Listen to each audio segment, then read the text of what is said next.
Test, test.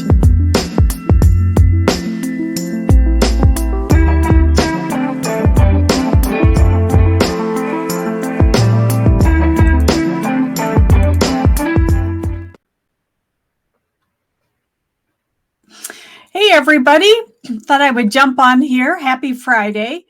I'm using a different mic, so if anybody catches this live, let me know if you can hear me. I was supposed to be playing music before it started, and I couldn't hear it on my end, so I don't know what that means. All right.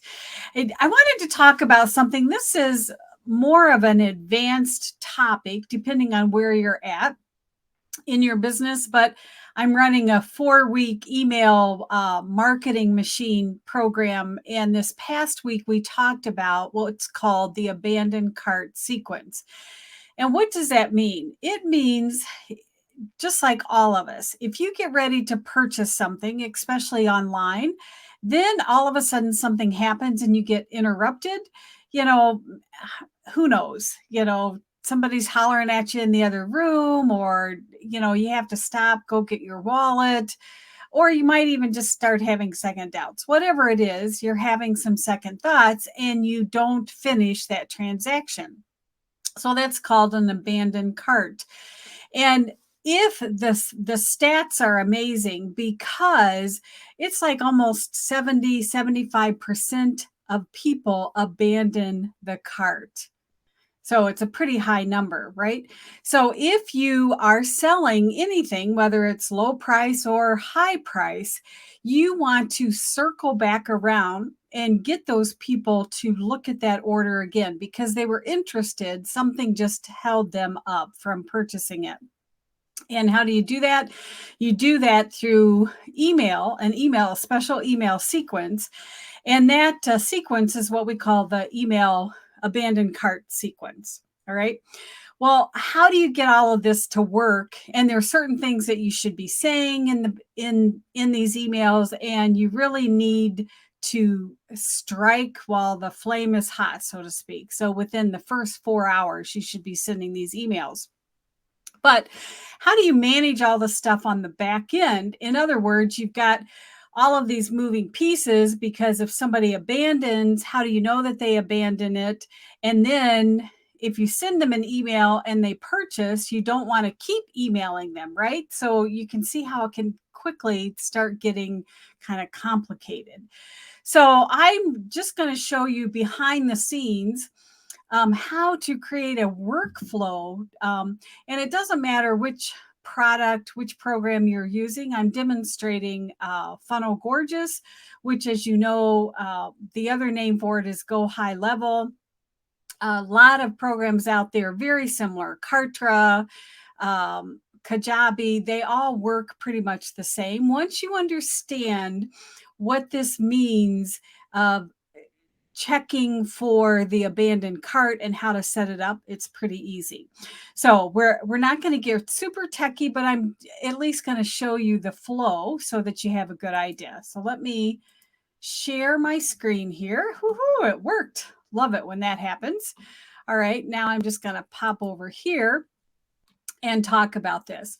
So with all of these workflows, you have to have something that kind of starts it off.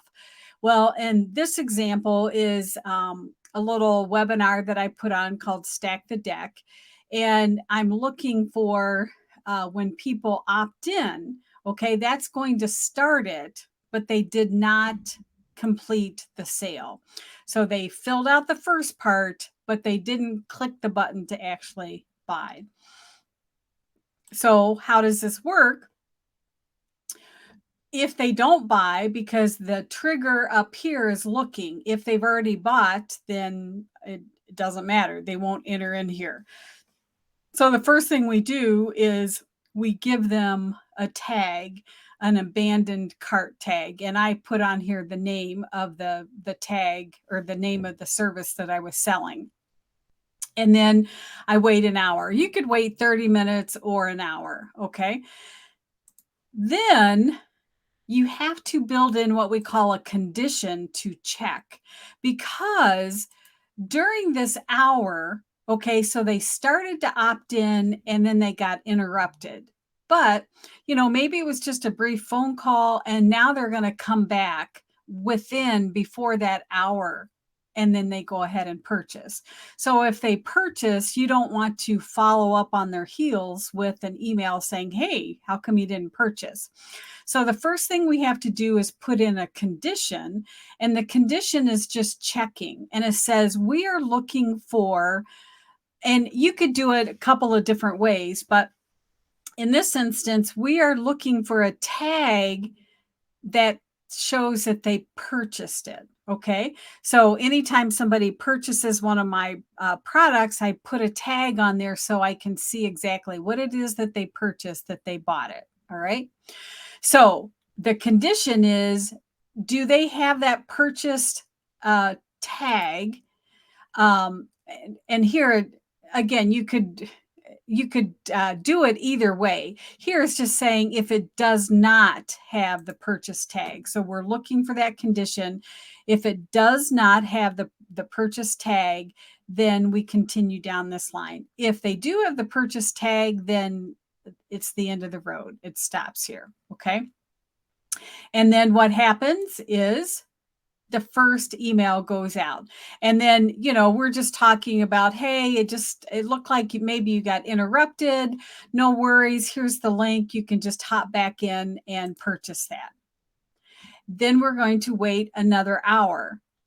And then again, we have another condition check. So again, we're checking, do they have the purchase tag? If not, then continue down. And then email 2 goes out. Hey, about your order, et cetera, et cetera. Another hour wait. Again, the same thing. The condition check, if they haven't purchased. And usually 3 emails is enough. Okay. So does that make sense what I'm saying here? They started to fill out the order, but they abandoned it. They didn't complete it. We wait an hour. We check for the condition. And if they still have not purchased, then yes, they continue down this line. If after another hour they still have not purchased, we continue down this line and so forth. And it's that easy. And let me just say this, most programs, this is fairly new with Funnel Gorgeous. If you hover over up here, down here where it says copy, I could copy one action or I could copy all of the actions. And then it'll say, where do I want to put it? I can just come down here. And now all of a sudden I have one more. So notice everything's the same except here. This is where I would put, if I wanted to send one more email, I would change the emails. Okay. And then at this point, I don't need any more wait. So we'll just delete that. And so now after email 4, we're at the end of the road. All right. Let me come back here. All right. So does that make sense? So again, it looks complicated. It really isn't. You just have to, if you need to draw it out on paper, okay, did they purchase? No, then put them in this sequence to remind them of all the benefits, why they should purchase it. Wait an hour, check the condition again. Did they purchase? If not, continue down. And I send 3 or 4. And so that's it. That is what an abandoned cart workflow looks like. And depending on whatever product platform you're using, Kartra, Funnel Gorgeous, GoHighLevel, if you ever need any help with that inside of our Digital Business Academy, that's what it's all about there. We just jump in together and I help you sort through that. And then you don't have to worry about the tech. So how's that for great? Okay, so that's it for today. Let me know in the comments, have you ever done an abandoned cart workflow? You're leaving money on the table if you're not doing it. So let me know in the comments, and I can't wait to see you next time. Take care.